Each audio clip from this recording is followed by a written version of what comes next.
All right, looks like we slowed down a bit, so I'll go ahead and get started. Good afternoon, everyone. Um, and I just wanted to go ahead and welcome you guys to another CRA education session. I'm Courtney, and I am one of the social equity representatives here at the CRA. Thank you so much for joining us today. This afternoon, I'm so used to mornings this afternoon. I am super excited to have the Senior Regulation Officer, Amy, here with us that works at the CRA. We get a lot of questions regarding what's required in an inspection. And today, during this session, she's going to go ahead and outline the process, checklists, common deficiencies, and so much more. So you guys have joined a great session today. Following this presentation, we have Amy and some more people from the enforcement division that are going to stick around and answer some questions that you may have. So to keep our presentation moving along, we highly encourage you to ask questions as they come up during the presentation. And you can do that by typing them out in the Q&A box that you see at the bottom of your screen. So now I'm going to go ahead and get the presentation started for us. Thank you so much for taking the time to watch this presentation. I hope it provides some helpful tips and resources that will not only help you prepare for an inspection, but also to maintain compliance on a daily basis. My name is Amy Brannon, and I am one of the regulation officers with the CRA. Our regulation officer staffs conduct inspections on all license types throughout the state of Michigan. We are assigned to specific districts, and we are responsible for the inspections in our particular districts. We have several different types of inspections. We always start off with the pre-licensure. Once you have your paperwork all processed by licensing, they will submit an inspection request. We are unable to do any sort of inspections, even if you're just adding an additional license, until we receive that request. Once we do, your RO will contact you within 2 work days to schedule that inspection. Please allow about 1 hour for the pre-licensure inspection. This covers, I want to say, basic information. Mainly your certificate of occupancy must be good. We need an accurate floor plan, and it'll be mostly based on your surveillance and security requirements. Once you pass that, and you also pass an inspection with the Bureau of Fire Services, they can proceed with processing approval for your license. Once you are operational, we do a 30-day post-licensure inspection. The purpose of that is to make sure we get you off to a good start. This is more specific to each license type versus the pre-licensure. At this one, we can look at different things like your metric information for grows. We can look at plant counts, sales locations. We can look at oversales, or how you have your product displayed. We look at employee background. So we just want to make sure that once you're operational, we give you the tools you need to succeed. The pre-licensure or the post-licensure can last maybe half hour to 2 hours. From there, approximately 6 months out, we'll conduct your semi-annual inspection. I tell people that's kind of a combination of the pre and the 30-day, because we cover most of the things at the 30-day, but we also add back in the full review of your surveillance security requirements. We also cover things at the sales location, home delivery. We cover internal and trade samples. And then we'll go back over all the, we look, make sure all your product has metric information on it. And once you're good with that, at this time, those are being pushed out either 1 or 2 years based on the outcome of your inspection. We also have an other inspection type, which occurs when you report a change in your processes or a material change to your building. So you will need to submit a reporting form to notify us prior to making those changes, and then we can conduct the inspection once the changes are made. As far as ROs, we like to prepare ourselves before the inspection, and that includes reviewing various documents in Excel, so we can look to make sure you have approval for home delivery. There are some that get set out by compliance that may notify you that you are non-compliant in certain areas. Those are called MTR reports, so we can discuss those with you. We'll also make sure the floor plans remain accurate. We can look at past inspection results, and we also take a look at metric for various things, package adjustments to make sure your employees are identified in there. We'll look at plant counts, manifest, sales receipts. So we just want to make sure we kind of familiarize ourselves before we come out and complete the inspection. There are also some things that you can do to prepare for the inspection. You should on a regular basis be making sure your surveillance has the 30-day retention. Sometimes we pop in and it's 28, 29 for some reason, maybe an added camera, those type of things. So it's good to, on a regular basis, check on that before we come out there. You also need to shake up the ink in your color printer, because if we haven't been there for a couple years, it probably dried up. So you will need the color printer to be able to print us a color photo. Just make sure all of your metric product, be it display jars, bulk flour, anything like that, has a full metric number on it. Maybe do some random inventory checks just to make sure everything in metric matches up with your physical inventory.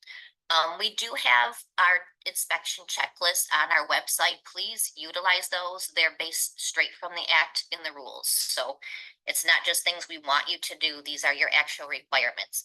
They are available for every type of inspection and every license type. One thing we have are SOPs. I know sometimes people don't always have those prepared, so just make sure you go through those and build upon those, as you grow your business. Take a look at some of your labeling requirements. That's one issue we see at a lot of places. A lot of times they might be missing one of the requirements. And also make sure that you have your employee backgrounds available so that we can review those. Like I mentioned, we do have the inspection checklist on our website. Please utilize our website, michigan.gov/CRA. In addition to the checklist, there's a video library. So all these educational sessions are available on there if you're not able to see them. The bulletins are on there. The act and the rules, which are, the meat and potatoes of this whole thing, are on there. So please utilize all of this educational material because it is very, very helpful for you moving forward and maintaining compliance. One of the big requirements, like I mentioned, so this comes into play right from pre-licensure all the way through to continued inspections, are the security requirements in Rule 420-209. So again, that's the 30-day retention. It's the having commercial locks on the required doors, an active surveillance system. You need a surveillance log. Make sure you have all the required areas covered. These are good things to check from time to time in addition to the 30-day.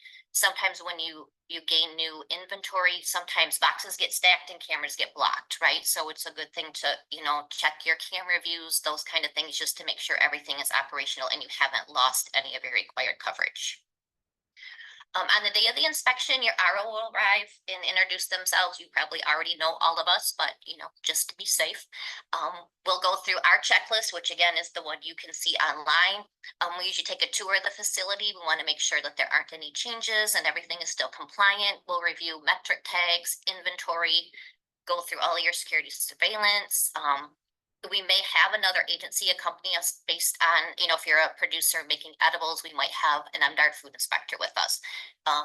Most of the inspections are an hour to 2, especially the semis take a little bit longer. As I mentioned, we do have a lot of resources for you on our CRA website because we really are big on education and we want to help you be successful. When we are on site, we do find some deficiencies that can be fixed right at that time. It could be updating the date and time on your surveillance system. It could be adding some missing information to a label. There are other ones that you can't fix right on site. Sometimes you have to add a camera. You might have to add a door, something that involves construction. So in those cases, we'll issue you a deficient report, and then we'll just ask that you can provide us with a written plan of correction so we can come up with a reasonable timeline, and then we'll schedule that re-inspection to make sure that that deficiency has been corrected. These are some of the common deficiencies we notice at the pre-licensure. A lot of times there are structural changes as you build your building, so sometimes we don't always have the most up-to-date accurate floor plan. Sometimes there's a missing lock on a door. Maybe not all the required areas have camera coverage, and there could be a C of O issue. At the 30-day, again, the SOPs, labeling, products without the metric tags. Again, a lot of times it's your display jars if you're doing deli style, or a lot of the bulk flour packages. We can also check on things like oversales. At the semi-annual, this is where a lot of times we'll see that lacking the 30-day surveillance. And a lot of times it has to do, with adding a camera, your system reset, something like that, messed with the 30-day that we verified at the pre-licensure. Labeling packaging is still an issue at the semi-annual. So again, just make sure those, and that's going to fall a lot on our growers and processors because you're doing that initial labeling. So we just want to make sure we get all that information on it, before it gets out to the sales locations. We do also notify some changes that have been made that we weren't notified of. So that's where the importance of making sure you do submit that reporting form prior to making any changes comes into play.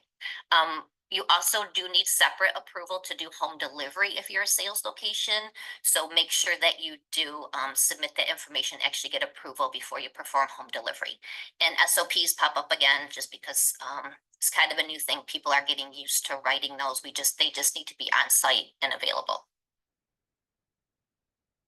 And here's the labeling. So 504 this is what needs to be on all products. You'll also find under Rule 42403 brings in the edibles and infused product. And we're just going to throw a curveball at you with 42206, which is requiring all active and inactive ingredients. I'm just giving you the heads up on that one. It's not officially official, but it is in the rules. So kind of keep that one in mind too as you review your packaging. So these are the biggies.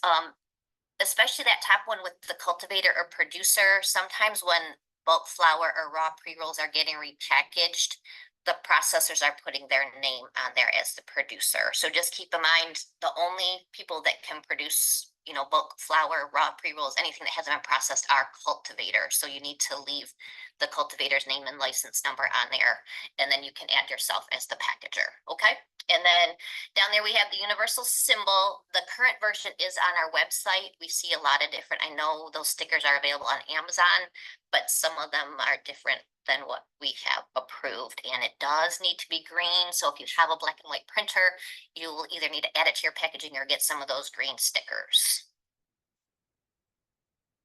We are very lucky to have excellent state agency partners in this process. We work closely with the Bureau of Fire Services. So these are the state fire inspectors, and you'll meet them at your pre-licensure inspection because you also have to pass with them, and they will continue to conduct ongoing inspections. They're also involved with the reporting form and the change process. They'll go to them also if they need to do an inspection from the fire aspect. And they're also doing the plan reviews on our grows and processors. So you have to make sure you complete that process with them as well.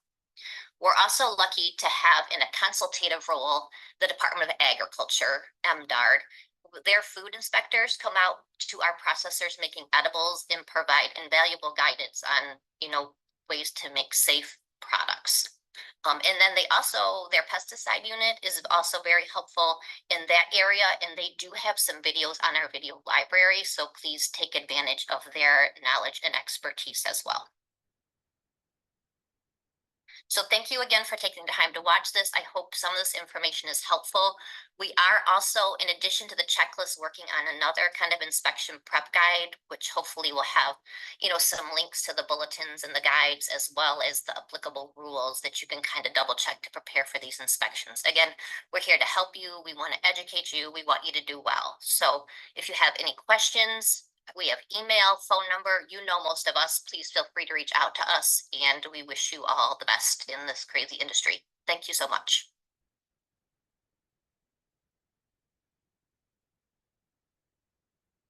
All right. So that is the end of their presentation. So now at this time, we're going to go ahead and open up the floor for Q&A. So please send any questions that you may have if you haven't done so already. And if by chance a question that you have submitted does not get answered, or you think of something a little later that you would like to follow up on, please feel free to submit those to our social equity team at CRA-socialequity@michigan.gov, and we'll go ahead and forward those over to the enforcement team. So I'm going to go ahead and open it up for you guys to go ahead and answer the questions that have come in.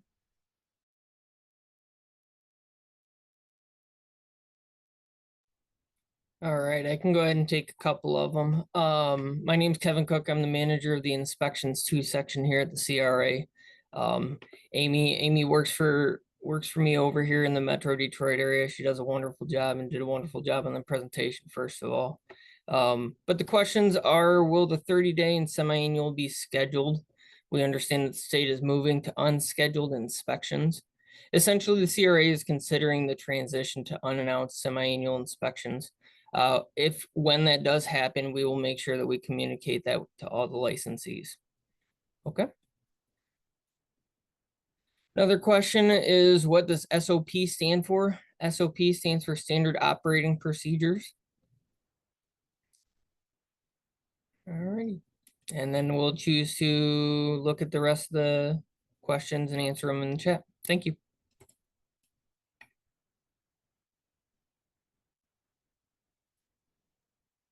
All right, and is there anyone else that has any more questions? I know we get a lot of questions regarding inspection, so feel free to go ahead and ask away while we have the team here with us. Looks like we got a couple more coming in.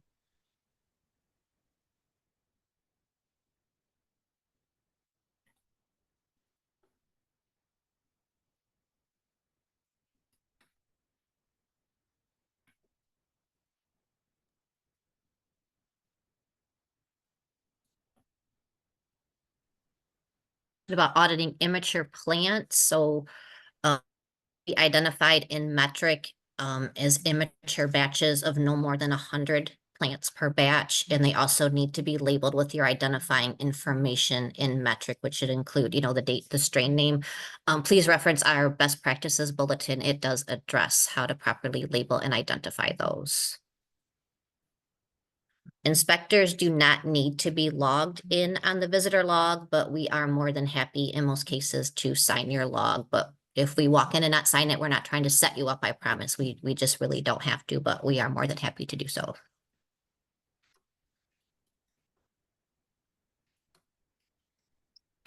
Some questions on SOPs.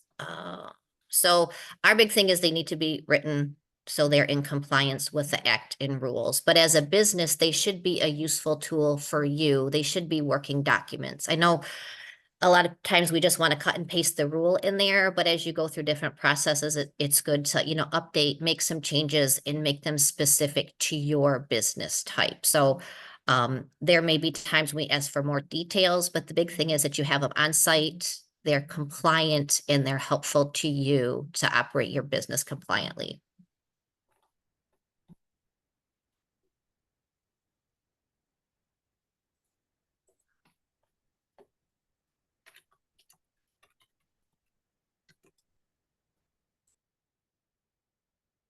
Yeah, we don't have any specific SOPs created for any of these. These are going to be up to the business. Like I said, you want to develop them so that they work for you.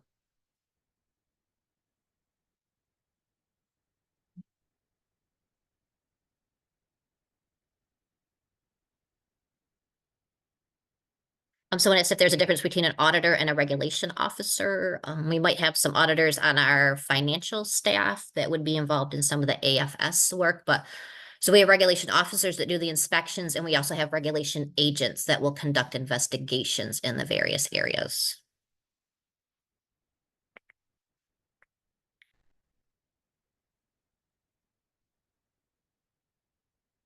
Yeah, the 10% variance statement that you'll see in Rule 42504 applies to all product that is being sent to a sales location. So if you're sending it to a sales location, it should have that information on there.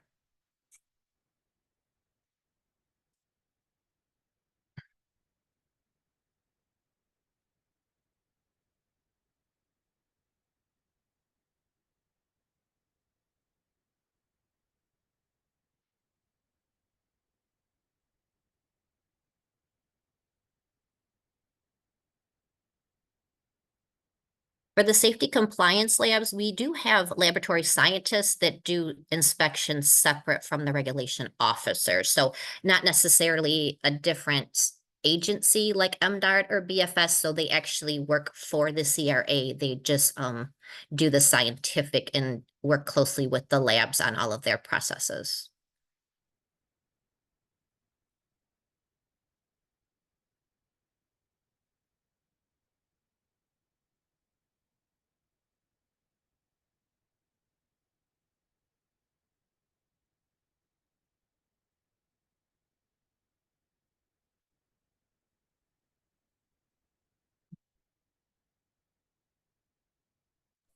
My apologies, my microphone was off. So the question is, during our semi-annual, they find deficiencies and it is correct within a week and signed off on. Can you receive a fine? First of all, it depends on what the deficiency is. It depends on if the deficiency goes to investigation or not. What the corrective action plan is. There's a bunch of different factors that goes into that, but most of it will be communicated with the licensee. Essentially, regulation officers have 7 days to submit an inspection report, and there is certain deficiencies that can be pushed off within those 7 days and then corrected within that time span. And you can receive a compliant report or just a minor deficient report.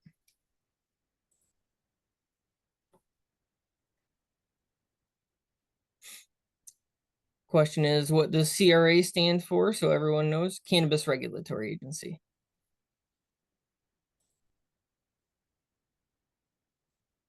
How do we request a bad actor to be investigated? Bad actors can be investigated through referral from our CRA enforcement email. I can go ahead and put my email into the chat to have you email me, and then we can get you set up with that link.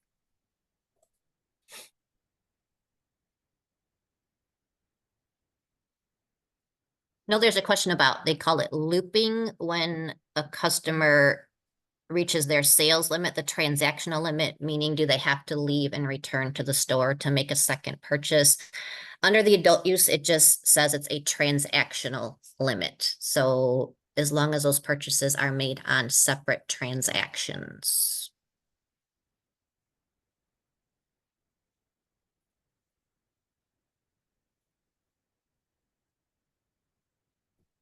As far as regarding the active, inactive ingredients, please review Rule 42206. I believe it's sections 10 and 11. There recently was information sent out on 11 regarding the inactive ingredients, and that will address those requirements.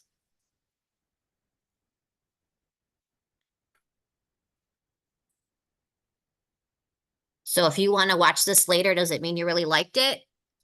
You're going to watch it again and again? Is that what that means? I hope so.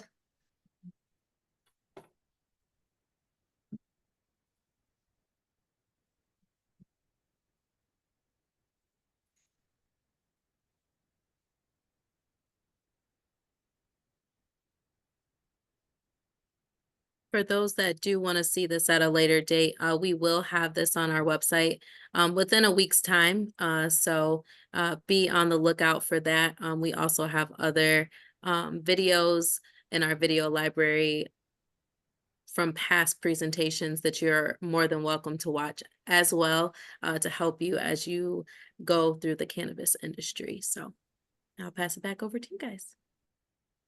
Yeah, there is a slide early in this presentation that has the map and the arrows assigned to each district with their names and contact information. So I know we probably went through it kind of fast, but like Courtney said, once this appears in the video library, you'll be able to see that information so you know who is assigned to each region.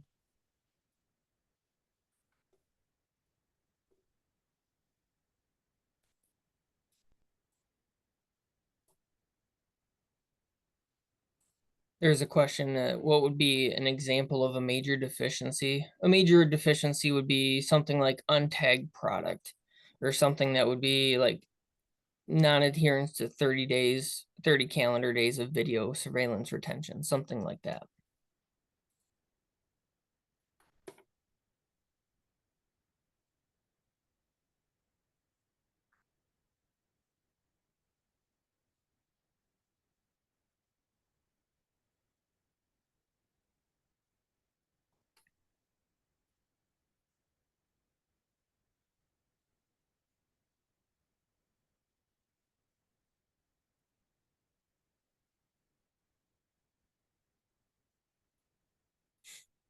Kevin, do you hang out with people from the NRA? Are we related to they related to the CRA?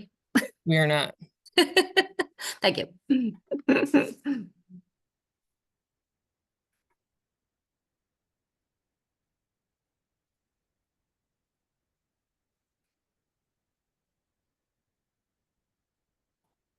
All right.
Okay.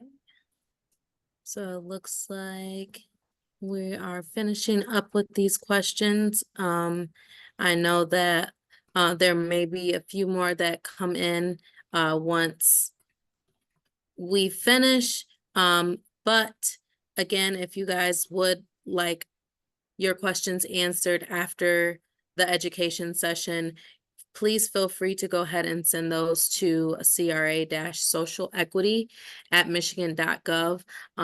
Or if you guys would like, if someone from the team could put you guys' email in, if you guys would be willing to take some questions in your inbox. We either way will get those questions sent to the right person. So I do want to go ahead and take the time just to thank you all for watching the presentation today. You guys sent in a lot of great questions. I know we didn't have time for all of them, but again, go ahead and send those to our social equity team. If you would like to access this presentation again later, it will be on our website in a week's time. That's where I did see a question about if the PowerPoint will be found on the website.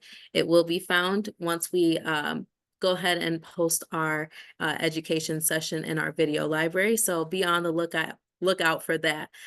So I want to go ahead and take the time to thank everybody for joining us today for this education session, and a special thank you to Amy and the rest of the team for sharing your knowledge, expertise, and passion for helping others.